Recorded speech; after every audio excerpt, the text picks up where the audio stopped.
Hello and welcome. I'm Rashan Gidwani and you're watching the World Report on NewsX World. Let's take a look at some of the headlines for this hour. Indian Prime Minister Narendra Modi receives the Speaker of the Knesset Medal in Tel Aviv, following a historic address to the Israeli parliament. The visit reaffirms a robust strategic alliance as both nations initiate final talks for a comprehensive free trade agreement.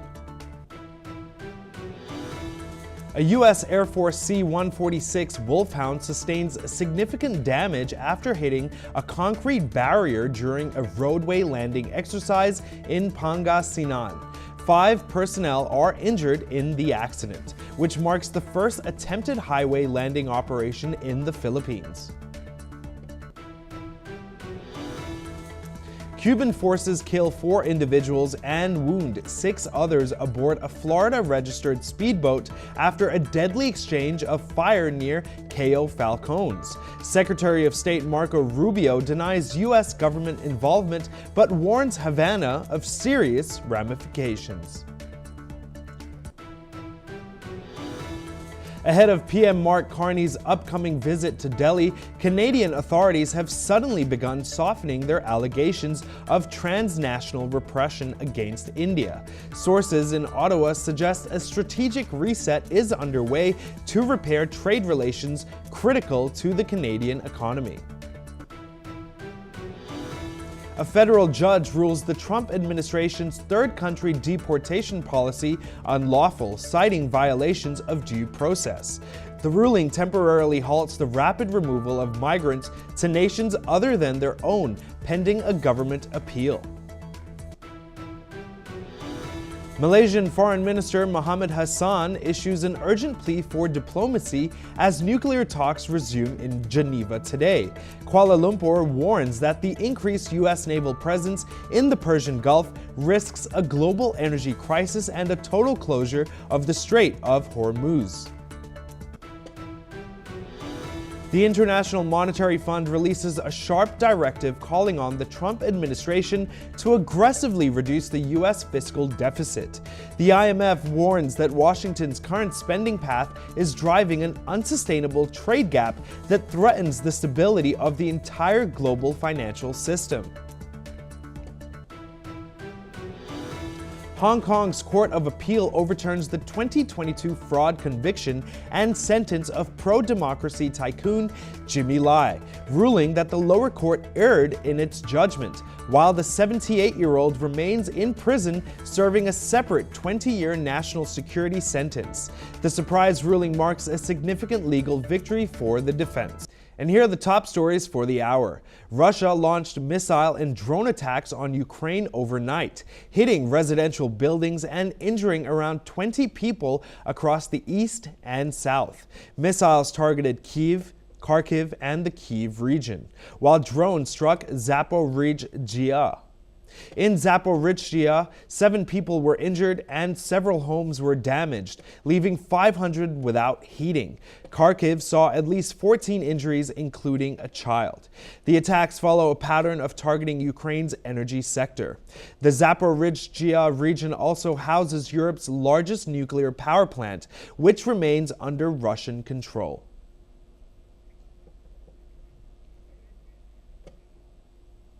And now joining us is retired Major General Sudhakarji, senior geopolitical and strategic defense expert, joining us from Jaipur. Hi, sir. Thank you for joining us. How are you today? Good afternoon, Roshan. Thank you so much for inviting me for your show. Fantastic. So let's dive right in. Sir, there have been many injuries. All of this really points to the fact that Russia is not stopping anytime soon. What do you make of this latest involvement as far as Russia and Ukraine is concerned? It's a vicious cycle, Roshan, because once the conflict is on, it is very difficult to pinpoint what was the initial trigger. You see, a couple of hours back, it was Russia which was, Ukraine was bombing the Russian establishments. There were casualties. And be mindful of the fact of the Operation Spiderweb, which took place about a year back, close to 1 year back, almost 4,500 kilometers deep inside Russia and bombing off 40 strategic bombers, aircrafts, with the help of drones. Those kind of disastrous kind of operations have been unleashed by Ukraine. So it is no point actually blaming either of the stakeholders or the warring factions. The issue here is that at the moment, there is a very serious and sincere effort going on towards some kind of a lasting peace between two warring nations, and whether it will meet the light at the end of the tunnel or not is anybody's guess. The time will tell. But I think the time has come wherein some kind of a restraint has to be exercised, both by Russia as also Ukraine.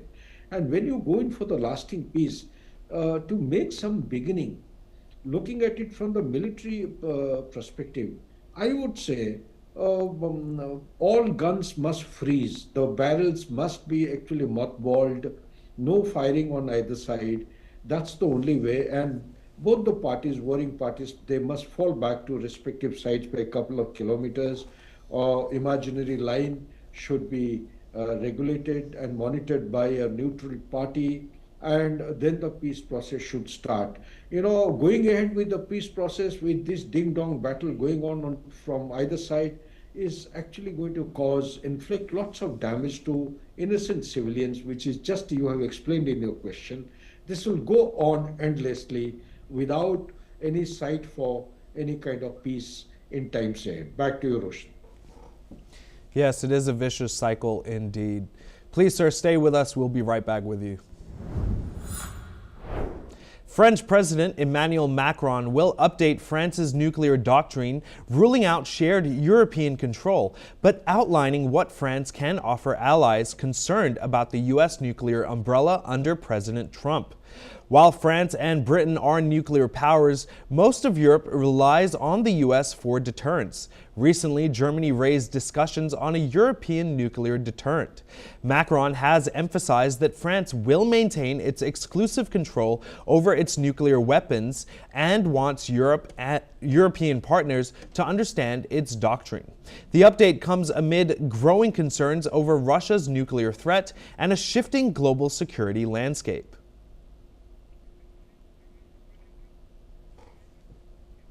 German Chancellor Friedrich Merz has visited Beijing, calling for a reset in trade relations with China. During his meetings with President Xi Jinping, Merz expressed his desire to deepen the comprehensive strategic partnership between Germany and China, Germany's largest trading partner last year. Merz, accompanied by a large business delegation, also addressed Germany's growing trade deficit with China, which has increased fourfold since 2020. Meanwhile, the German Chancellor highlighted China's economic challenges, such as manufacturing overcapacity and market-distorting policies, while calling for fairer trade practices. China's leadership, in response, promised to support multilateralism and free trade, encouraging German companies to invest in China. The visit came amid strengthening European engagement with China, particularly after a rift with the U.S. under President Donald Trump. Furthermore, Merz had also discussed the Ukraine crisis and urged China to use its influence to promote peace. Regardless of these economic and political challenges, both sides have reaffirmed their commitment to dialogue and strategic cooperation with a focus on green transitions. Now joining us again is retired Major General Sudhakar Ji, senior geopolitical and strategic defense expert, joining us from Jaipur. Now, sir, from what we understand, China and Germany are essentially strengthening their ties. Do you foresee in the future that the U.S. will impose tariffs upon China, doing more business with Germany, and what will be the outcome of all of this? Well, Roshan, brilliant question you have asked. Tariff issue, to my understanding, has been more than adequately addressed by the latest USA Supreme Court's verdict that any tariff over and above what is authorized to the President's executive power under the EIIP, that emergency powers of the President, will be illegal, and it is illegal. So to impose or to visualize that Donald Trump is going to impose tariff on China because Germany is getting closer and trying to deepen its trade relations with China, well, I have my doubts. He will think twice. Donald Trump will think twice before doing it. But what he can do is there are many other issues like the critical technology when you talk of. Take your mind back to 2023, the whole warfare of the trade and the technology transfer started by USA way back in 2023, and Netherlands was asked to stop providing the lithograph machine for the semiconductors. This is one such machine without which no semiconductor industry in the world can produce the wafer, silicon wafers. And on that, you, with the help of lithography, you actually code and plant those codes on the wafer for necessary outcome and the expected product, the result. So that with that beginning, the China at that point in time started twisting the tail, weaponized the rare earth element so much so that some of the rare earth elements and the critical technologies without which neither F-35 can fly, nor Tesla can move, nor the data centers will have any light to function.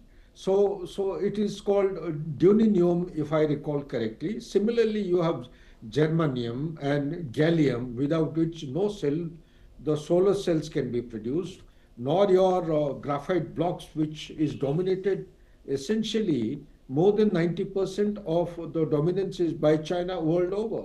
So it's going to be again a kind of a brick-backed kind of a thing going on from either of the sides. It's not going to economics, which is dominating the world order today, will gradually gravitate towards China. That is going to be more dangerous than the tariff which Trump is trying to impose. So diplomacy and dialogue will go a long way in actually having a negotiated stance for a healthy and a prosperous kind of a world order in future. Back to you, Roshan. Yeah, absolutely. I already do think that China has dominated the world market, especially in EV manufacturing. I know for a fact that Mercedes-Benz reported a drop in earnings as far as automotive development. Do you believe that this is also why that this partnership is happening right now in China, that maybe both parties can find a way to essentially strengthen ties, not only, for diplomacy, but also for automotive manufacturing in Germany? Yeah, but that's a brilliant point. I agree with your observation. However, let me qualify by saying that the present world order is going through a huge geopolitical churn because of multiple factors. We can't say it started with pandemic. I think it started with one single factor, that is the lack of trust in the world order today. That has been the central factor because of which neither the North nor the South nor East or West, none of the components or stakeholders in the world order today are trusting, and therefore the transatlantic relationship based on which the global apex organizations are actually, the architecture is based on, they have virtually become defunct. So much so the World Trade Organization, which was established at the behest of United States of America way back in 1997, that also has been run aground. It has become defunct as of now.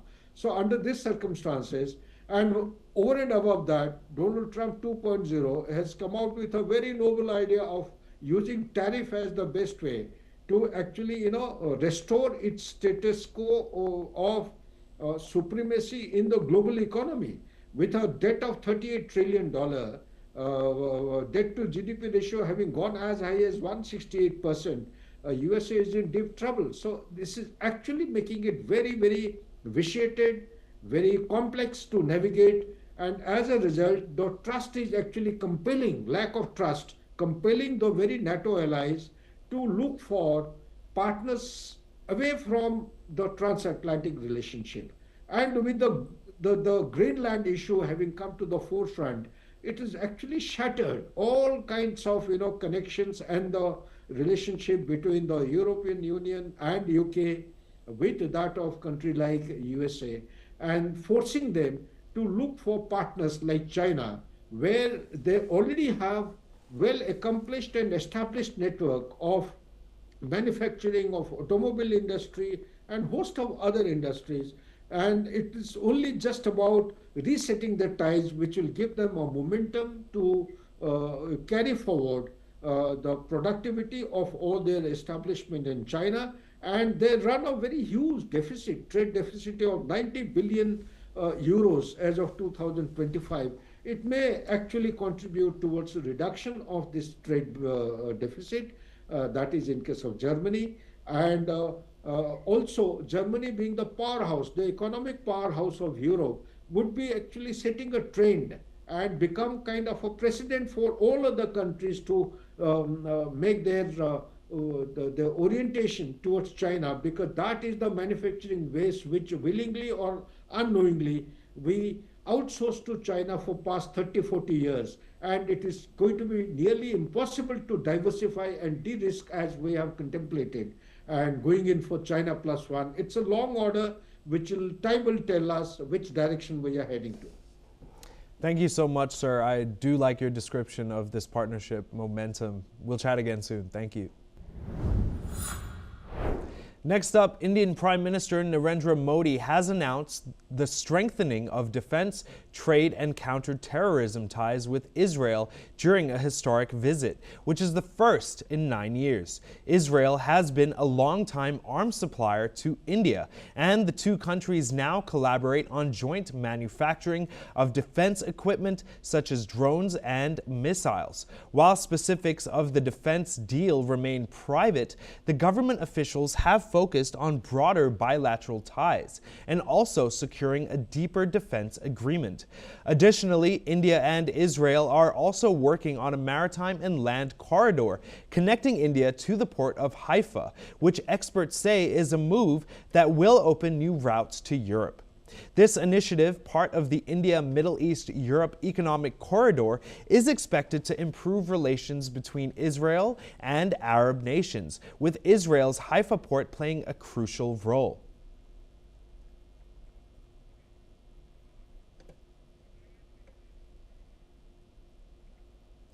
And now joining us is retired Major General Gigi Dwivedi, war veteran and professor of international relations and strategic studies, joining us from New Delhi.